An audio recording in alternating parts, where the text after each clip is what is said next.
buhay, ayoko naman na dumating, when you're in your deathbed and you try to think things over in the past and you said, no, I should have done this, I should have done this, I should have tried this.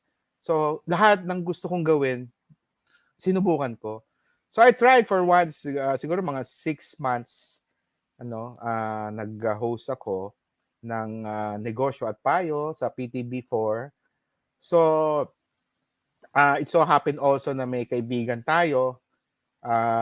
Sabi ko sa kanya, pwede ba ako mag-apply? Na-interview ko yung SB Corp kasi yung Small Business Corporation, ang kanyang mandate is to offer the best financing alternative to the least, last, and lost entrepreneurs of our society. Ito yung mga hindi pinapansin ng mga bangko, ng malalaking mga Hirap